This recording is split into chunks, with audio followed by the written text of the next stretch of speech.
नमस्कार दोस्तों। जब भी हम कोई अच्छा काम करते हैं तो लोग हमें क्या करते हैं, हमें उत्साहना करते हैं, हमसे प्यार करने लगते हैं और हमारी बहुत इज्जत करते हैं।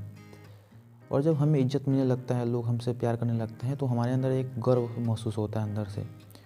और ये जो गर्व होता है धीरे धीरे घमंड में परिवर्तित होने लगता है। जो अच्छे पढ़े लिखे लोग होते हैं वो कभी इस चीज़ को समझते हैं कि नहीं, हमें घमंडी नहीं बनना है, बस केवल गौरवान्वित होना है और अच्छा काम करना है। लेकिन कुछ लोग क्या करते हैं, इसका गलत इस्तेमाल करने लगते हैं कि लोग हमको बहुत प्यार कर रहे हैं तो उसका लोग गलत फ़ायदा उठाने लगते हैं। ठीक है, यही चीज़ होता है महाराज कृष्णदेव राय के साथ। महाराज कृष्णदेव राय बहुत अच्छे राजा रहते हैं, तो जनता उनको बहुत प्यार करती है, उनकी प्रजा। तो धीरे धीरे उनमें क्या होता है, गर्व महसूस होने लगता है और वो घमंडी होने लगते हैं। तो इसी चीज़ को जो है कि सही करते हैं उनके जो सभासद रहते हैं तेनालीराम। उसी पे यह कहानी है, लौ डंड के फूल। तो चलिए हम लोग क्या करते हैं, बिना कुछ देरी किए हुए इसको हम पढ़ते हैं। विजयनगर में अमन चैन था। महाराज कृष्णदेव राय की लोकप्रियता आकाश छू रही थी। उन्हें प्रजापालक, न्यायप्रिय और धैर्यवान शासक माना जा रहा था। अपने राज्य में ही नहीं बल्कि पड़ोसी राज्य में भी उन्हें कृपालु और उदार शासक कहा जाने लगा था। उनकी लोकप्रियता के पीछे तेनालीराम की बुद्धि की बड़ी भूमिका थी। तेनालीराम उनके कार्यों को कुछ ऐसा रूप दे देते थे कि लोगों को महाराज की स्वार्थ सिद्धि में भी उदारता और न्यायप्रियता की झलक मिलने लगती थी। कुछ दिन पहले ही जब महाराज अपने राज्य के विकास की रूपरेखा तय करने के लिए भ्रमण कर रहे थे, तब तेनालीराम की बुद्धि के कारण उनके काफिले ने बिना कुछ दिए प्रजा से भोजन भी प्राप्त किया और गुणगान भी, मानो महाराज और उनका काफिला प्रजाजनों से भोजन प्राप्त कर उन पर उपकार कर रहे हों। राज भ्रमण के समय में महाराज जहाँ कहीं भी गए वहाँ प्रजाजनों ने उनका गर्मजोशी से स्वागत किया। यह सब तेनालीराम की कुशाग्र बुद्धि का ही परिणाम था। लेकिन तेनालीराम ने राज भ्रमण के बाद से महाराज में कुछ विचित्र से परिवर्तन देखे। पहले तो उसे लगा कि यह उसका भ्रम है, किंतु महाराज की भंगिमाओं से हो रहे बदलाव पर अनायास ही उसकी दृष्टि पड़ी और उसे लगता कि महाराज के दर्प में समावेश हो रहा है। वे कुछ बोलते तो तेनालीराम को लगता कि महाराज नहीं, महाराज का अभिमान बोल रहा है। इसके बाद उसने स्वभाव के अनुरूप तेनालीराम महाराज की प्रत्येक चेष्टा और अभिव्यक्ति पर गौर करने लगा। बहुत सूक्ष्मता से अध्ययन करने पर महाराज के बारे में उसे स्पष्ट धारणा बनी कि अभी हाल के दिनों में महाराज जब राज्य के भ्रमण के लिए निकले थे तो जगह जगह उन्हें जो अतिशय सम्मान मिला, जो ज़्यादा प्रेम मिला, इससे उनके गरिमा बोध का विस्तार हो गया। अनायास सम्मान से मनुष्य में गर्व भर जाता है। ठीक है, अगर ज़्यादा सम्मान मिले तो आपके अंदर क्या होता है, गर्व का भाव आने लगता है। महाराज में यह गौरवबोध बढ़कर घमंड में परिणत हो गया और ये जो गर्व है ये बढ़कर क्या हुआ, घमंड में परिणत हो गया। तेनालीराम को चिंता हुई कि महाराज का घमंड यदि और बढ़ा तो राज्य में उसकी प्रजापालक वाली छवि को क्षति पहुँचेगी। मगर महाराज के बहुत निकट होते हुए भी उसके और महाराज के बीच मर्यादा की एक क्षीण सी रेखा थी। वह उस रेखा का उल्लंघन नहीं करना चाहता था। इसलिए महाराज को वह सीधे यह नहीं कह सकता था कि महाराज आप घमंडी हो गए हैं। प्रजा के बीच लोकप्रियता बने रहने के लिए आपका मृदु व्यवहार आवश्यक है। स्वाभाविक रूप से तेनालीराम दिन रात इसी उधेड़ बुन में लगा रहा कि कोई उपाय सूझे तो महाराज को उसके बदल रहे स्वभाव के प्रति सचेत कर दिया जाए।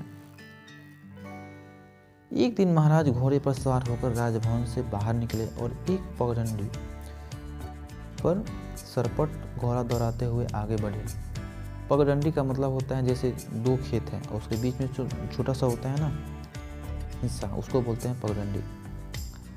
यह पगडंडी आगे तेनालीराम के आवाज़ की ओर जाती थी। तेनालीराम उसी पगडंडी से राजभवन की ओर जा रहा था। महाराज को उस पगडंडी से आते देखकर तेनालीराम चौंक पड़ा। इतनी सुबह महाराज राजमार्ग छोड़कर इस पगडंडी पर भला कहाँ जा रहे हैं? यह प्रश्न अपने मस्तिष्क में लिए तेनालीराम पगडंडी के किनारे खेत में खड़ा होकर महाराज की प्रतीक्षा करने लगा।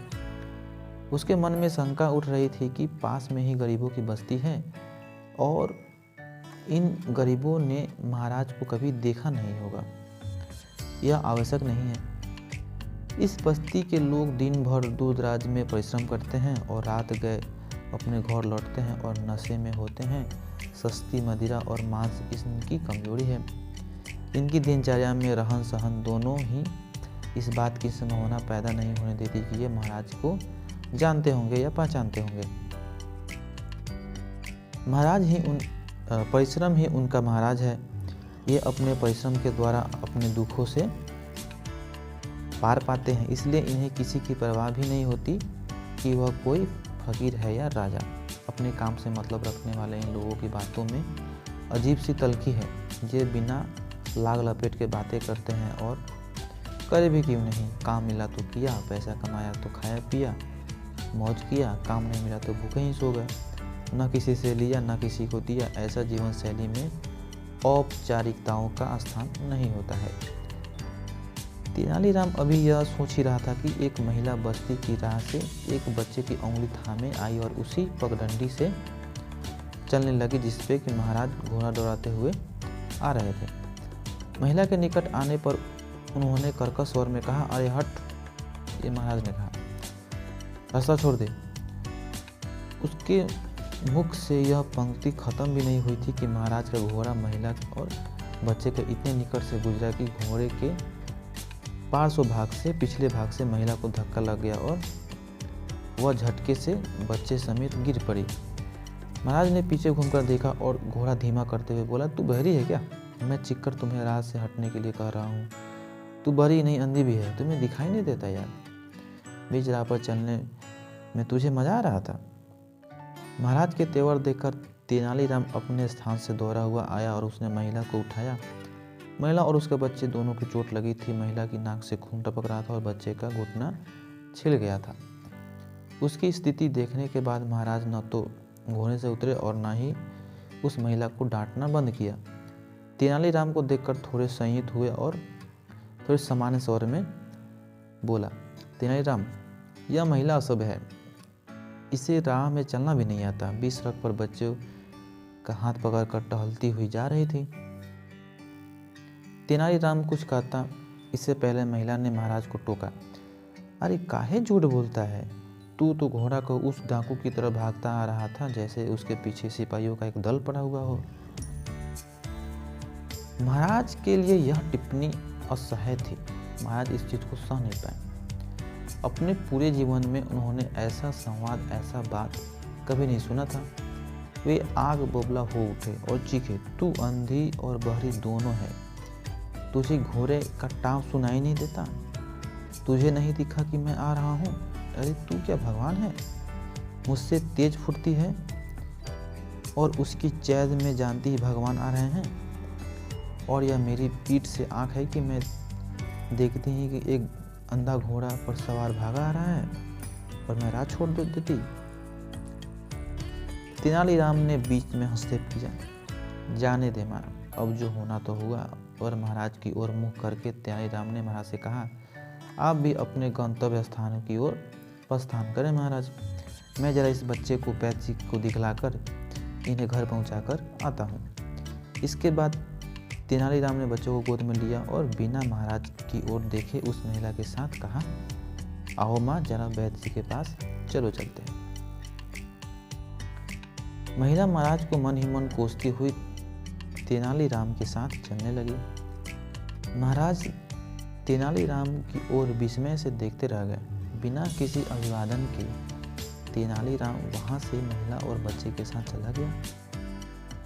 उस दिन पगडंडी से गुजरकर महाराज राजमार्ग पर गए और राजमार्ग से ही राजभवन पहुंचे। उनका मन क्षोभ से भरा हुआ था। एक तो जीवन में ऐसी बातें उन्होंने कभी नहीं सुनी थी जैसे बातें उस महिला ने उन्हें बोली थी, जिसके शरीर पे ढंग का वस्त्र भी नहीं था। दूसरा यह कि तेनालीराम जैसा सभासद जो वर्षों से उसकी सेवा में है, उस महिला का दुर्व्यवहार देखने के बाद भी उस महिला के साथ खड़ा हुआ था। उसके मन में क्रोध का ज्वार उठ रहा था। यह तेनालीराम जो मेरे कारण पूरे राज्य में सम्मानित है, दूसरे राज्यों में भी उसकी विद्वता की चर्चा है, वह भूल गया कि मैं उसका अन्नदाता हूँ। मेरे कारण ही उसे सम्मान अर्जित करने का अवसर मिला है। मैंने उसे अपने राज्य में विदूषक नहीं बनाया होता तो वह कहीं बाहर झोंक रहा होता। वह महिला चंडालिनी, मैं उसकी दृष्टा का ऐसा दंड दूंगा कि उसे तो क्या, उसके खानदान के किसी भी सदस्य को कहीं पनाह नहीं मिलेगी। महाराज का आक्रोश बढ़ता ही जा रहा था और ये मन ही मन महाराज सोच रहे थे। सच भी है कि जब सता मत चढ़ता है तब मनुष्य उचित अनुचित का ध्यान नहीं रख पाता और गलती कर बैठता है। उसका स्वतः महत्वपूर्ण हो जाता है और सर्वोपरि हो जाता है उसकी इच्छा। मानव मन की गति तेनालीराम अच्छी तरह समझता था, इसलिए महाराज कृष्णदेव राय में आए परिवर्तनों को भी वह जान समझ रहा था। उसे बस इसकी चिंता सता रही थी कि महाराज की भूलों का एहसास वह कैसे करे। आज जब वह महिला को सहारा देने के लिए उद्यत हुआ, उस समय भी उसकी इच्छा हुई कि महाराज को उनकी भूलों के प्रति सचेत करना चाहिए था, मगर ऐसा नहीं हुआ। महाराज तेजी से घोड़ा दौड़ाते हुए वहां से चले गए। तेनालीराम ने समझ लिया था कि महाराज वहां से आवेश में गए हैं और उसे मालूम हुआ था कि महाराज का आवेश जल्दी जाता नहीं है। तेनालीराम ने उस महिला और बच्चे को वैद से दिखलाकर उसे विदा किया और राजभवन जाने के बजाय अपने घर लौट आया। बहुत देर तक चिंतन मनन करने के बाद वह एक निष्कर्ष पर पहुंचा और अपने निष्कर्ष के अनुरूप कुछ करने के लिए सक्रिय हुआ। उसने एक योजना का प्रारूप भोजपत्र पर तैयार किया। प्रारूप तैयार होने के बाद उसने उसे फिर से देखा, मनन किया, फिर से सोचा। इसके बाद उसने कपड़े बदले, घोड़ा निकाला और विजयनगर से बाहर निकलकर सुंदर घाटी की तरफ जा पहुंचा। सुंदर घाटी एक ऐसा राज्य था जहां के कलाकारों को दूर दूर तक प्रसिद्धि प्राप्त थी। तेनालीराम ने वहां एक प्रसिद्ध नाट्य संस्था के संचालक से भेंट किया और उसे अपनी योजना समझाई। फिर उसे कुछ मुद्राएं भेंट करते हुए कहा कि कार्यक्रम के बाद आपके सभी कलाकारों को मेरी ओर से विशेष पुरस्कार भी मिलेगा और यह पुरस्कार यादगार भी होगा और परिसार्मिक भी। 2 दिनों बाद विजयनगर के 9 वर्ष का महोत्सव था, यानी कि हैप्पी न्यू ईयर था। मजाक कर रहा हूँ मैं, हैप्पी न्यू ईयर। महाराज ने उस वर्ष की तरह इस वर्ष भी स्वयं अपनी देखरेख में सारी तैयारियां करवाई थी। उन्हें कई स्थानों पर तेनालीराम की आवश्यकता महसूस हुई। तेनालीराम उस दिन से ही लपाता था जिस दिन से महाराज ने घोड़े की चपेट में आकर महिला और उसके बच्चे को चोटिल हुआ था। पहले तो महाराज को तेनालीराम के इस तरह गायब होने पर बहुत क्रोध आया, लेकिन जब उसके गायब हुए 2 दिन हो गए तब उन्हें भी अपनी भूलों का एहसास होने लगा। उन्होंने मन ही मन स्वीकार किया कि उस दिन उनका आचरण न तो भद्रजन जैसा था, यानी कि अच्छे लोगों के जैसा था, और न ही शासक उचित। उस महिला का साथ उन्होंने जो व्यवहार किया वह अहंकार जनित आचरण ही कहा जाएगा। ऐसा विचार कर महाराज ने तेनालीराम को बुलाने के लिए सेवक भेजा। सेवक ने लौटकर सूचना दी कि तेनालीराम 2 दिन पहले घोड़े से कहीं गए हैं, अभी तक लौट के नहीं आए हैं। उनके घर पर ऐसा इस तरह बिना किसी सूचना के कहीं चले जाने को लेकर परिजन भी चिंतित हैं, बिना बताए गए हुए हैं। यह सूचना मिलने पर महाराज और चिंतित हो गए। उस दिन महाराज के पास 2 कलाकार आए। उन्होंने महाराज से बताया कि वे सुंदर घाटी से आए हैं।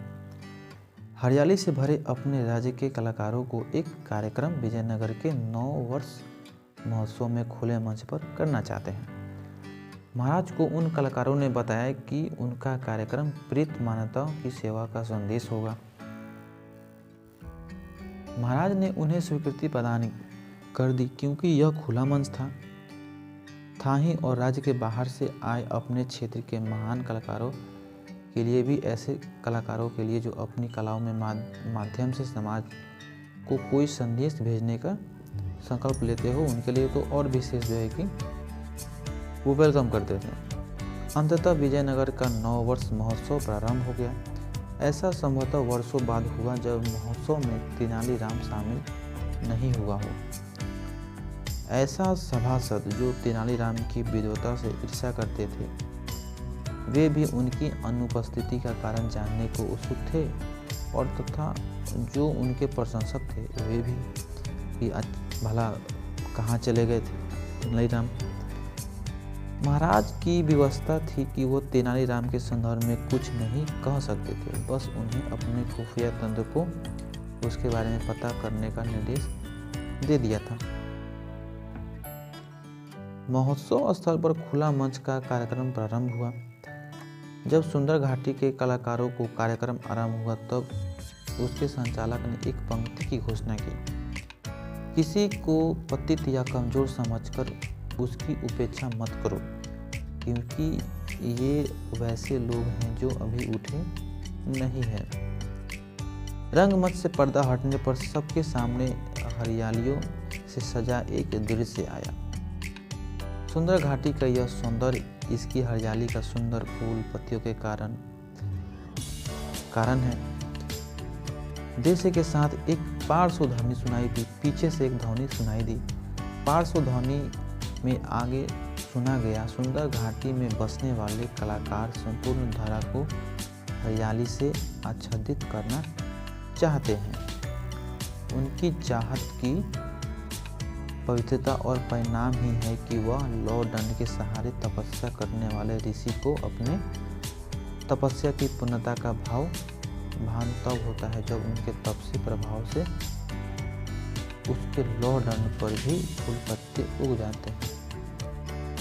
एक बार फिर से पढ़ लेते हैं इसको। उनकी चाहत की पवित्रता का परिमाण ही है कि लौह दंड के सहारे तपस्या करने वाले ऋषि को अपनी तपस्या की पूर्णता का भान तब होता है जब उसके तप के प्रभाव से उसके लौह दंड पर भी फूल पत्ते उगाते हैं। यानी कि मैंने एक ऋषि थे, वो तपस्या कर रहे थे, जब उनको मालूम चला कि उनका जो लोहे का डंडा है उस पर जो है कि फूल पत्ती आ गए हैं, तब उनको समझ में आता कि अच्छा मेरी तपस्या जो है कि पूर्ण हुई। ये बात ये कर रहे हैं। सुंदर घाटी के कलाकारों का दृश्य इतना कोमल और निष्पाप है कि उसके प्रभाव से वहाँ पवित्रता का ढोंग निष्प्रभावी हो जाता है। पार्श्व ध्वनि के साथ ही मंच पर एक ऋषि को लौह दंड के सहारे तपस्या करते हुए दिखाया गया। एक लोहे के डंडे के सहारे तपस्या करते हुए दिखाया गया। एक ध्वनि प्रभाव से यह दर्शाया गया कि बहुत वर्ष गुजर गए और ऋषि के लौह दंड पर पुष्प खिल गए। लोहे के डंडे पे भैया पुष्प खिल गए, फूल खिल गए, हरी भरी पत्तियां आ गई। तभी वहाँ एक राजा हाथ में लौह दंड लिए आया और संकल्प लिया कि जिस तरह यह महर्षि कठोर तप करके अपना जीवन सार्थक कर रहे हैं, उसी तरह मैं भी कठोर तपस्या करके अपना जीवन सार्थक करूंगा। और वह राजा उसी महर्षि के पास लौह दंड गाड़ कर तपस्या करने लगा। इसके बाद मंच पर तूफान आया और घनघोर वर्षा का दृश्य पैदा हुआ। राजा और ऋषि इस प्राकृतिक आपदा से बेखबर तपस्या में लीन रहे। उसके बाद मंच पर अचानक एक दिनहीन व्यक्ति कांपता हुआ आया। वह वर्षा से भीगा हुआ था, कमजोर और बीमार था। वह ऋषि के पास जाकर गिड़गिड़ाया कि वे उसे कहीं सिर छुपाने की जगह बता दे। ऋषि अपनी तपस्या में लीन रहा जब तक वह व्यक्ति ऋषि को झकझोरकर उसे सिर छुपाने की जगह बताने के लिए गिड़गिड़ाया तो महर्षि ने उसे धक्का देकर पूरे उधर ठेल दिया और अपनी तपस्या में लीन हो गया। फिर वह व्यक्ति तपस्या में लीन राजा के पास गया और राजा के पास जाकर गिड़गिड़ाया, बोला कि मुझे कहीं सिर छुपाने के लिए जगह बता दीजिए। राजा ने अपनी आंखें खोल दी और उस व्यक्ति को दिनहीन दशा देखकर तपस्या से उठ खड़ा हुआ। राजा ने उस व्यक्ति को गोद में उठाया और बारिश में भीगते हुए उसे एक ऐसे कुटिया के पास ले गया जहाँ पे उसका उन्होंने इलाज किया और थोड़ा सा खाना वाना खिलाया और उसको वहीं पे छोड़ करके फिर वो अपने तपस्या में आकर के बैठ गए। इसके बाद राजा अपने तपस्थल पर आया और पद्मासन की मुद्रा में आ गए। दर्शकों ने यह देखकर तालियां बजाई कि राजा के लौ दंड पे हरे हरे पत्ते और गुलाबी फूल खिलने लगे। तब ऋषि के लौ दंड के फूल पत्ते मुरझा गए। फिर पार्श्वध्वनि गूंजी, राजा प्रजा पालक होता है। जो राजा अपनी गरीब प्रजा को सहायता को तत्पर रहता है उसे उसका पुण्य तपस्या के फल सम्मान में ही मिलता है। संदेश में भरी इस छोटी सी नाटिका के महाराज कृष्णदेव राय ने देखा और उसे निहित संदेश से प्रभावित हुए। अच्छा, इसमें संदेश क्या मिला? संदेश ये मिला कि एक दिन ही व्यक्ति आता है उस तपस्वी के पास जिसके जो लोहा का डंडा था उस पर फूल और पत्ते आ गए थे। इतना तपस्या किया था अच्छे से। उसके बाद एक राजा आया, उसने भी तपस्या की। उसी बीच क्या आता है, एक आदमी आता है, वो जाकर ऋषि से बोलता है कि यार मुझे सिर छुपाने की जगह दो। तो वो क्या करते हैं, उसको धक्के मार करके हटा देते हैं। और तो क्या होता है, उनके जो लौ दंड था उससे पे जो फूल पत्ती आई हुई थी वो मुरझाने लगती है। और वही व्यक्ति जब जाता है राजा के पास तो राजा उसको उठा करके किसी कुटिया में ले जाते हैं, वहाँ से उसके इलाज पानी करते हैं, खाना वाना खिलाते हैं और फिर आके तपस्या में लीन हो जाते हैं। तो राजा को जो है कि उसके दंड पे, लौ दंड पे फूल पत्ते आने लगते हैं। तो यही संदेश महाराज कृष्णदेव राय ने देखा। उन्होंने उस मंच के अन्य कार्यक्रम को भी देखा, लेकिन सुंदर घाटी के कलाकारों के दल के द्वारा प्रस्तुत कार्यक्रम को भूल नहीं पाए। निर्णायक मंडल ने जब सुंदर घाटी के कार्यक्रम को निहित संदेश को श्रेष्ठ माना और सुंदर घाटी के दल को विजेता घोषित किया, तब महाराज ने भी तालियां बजाई।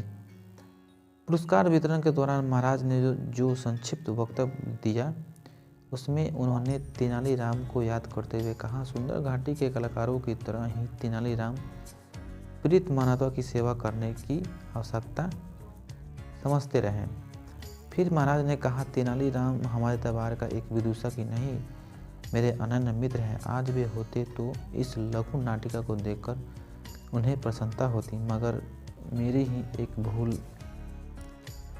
महाराज की इस पंक्ति पूरी ही नहीं हुई थी कि कलाकारों के दल के बीच से एक व्यक्ति ऋषि की दाढ़ी अपने चेहरे से उतारता हुआ रंगमंच पे आ पहुंच गया। बस महाराज, आगे की पंक्ति मुझे कहने दें, कहता हुआ व्यक्ति जब महाराज के पास पहुंचा तब महाराज के मुख में हर्ष ध्वनि निकली। तेनालीराम, कहाँ चले गए थे तुम? उन्होंने तेनालीराम को अपनी भुजाओं में ले लिया, अपनी बाहों में भर लिया और तेनालीराम ने पंक्ति पूरी की। हाँ, एक भूल ने मुझ में छुपे कलाकारों को मंच पर आने का अवसर दिया। महाराज ने गद होकर अपने गले से मोतियों की माला उतारी और तेनालीराम के गले में डाल दी। इसके बाद विजयनगर के महाराज कृष्णदेव राय अपनी प्रजा के प्रति उदार हो गए। गरीबों के उत्थान के लिए उन्होंने राज्य में कई कार्यक्रम आरंभ हुए, जिससे विजयनगर की यशोगान दूसरे राज्य में भी तक पहुँचे। यहाँ पे यह कहानी ख़त्म हो जाती है और हमें सीख मिलती है कि अगर हम अच्छे कर्म कर रहे हैं और उससे जो हमें लोग प्यार करते हैं तो इसे हमें क्या करना है, गौरवान्वित होना है। लेकिन यह जो गौरवान्वित जो है इसको हमें क्या करना है, घमंड में नहीं बदलना है। ठीक है, हमें घमंडी नहीं बन जाना है। तो ये कहानी से हमें सीख मिलती है। आशा करते हैं आपको ये कहानी अच्छी लगी होगी। कहानी अगर अच्छी लगी होगी तो चैनल को सब्सक्राइब करें, लाइक करें, शेयर करें। जय हिंद।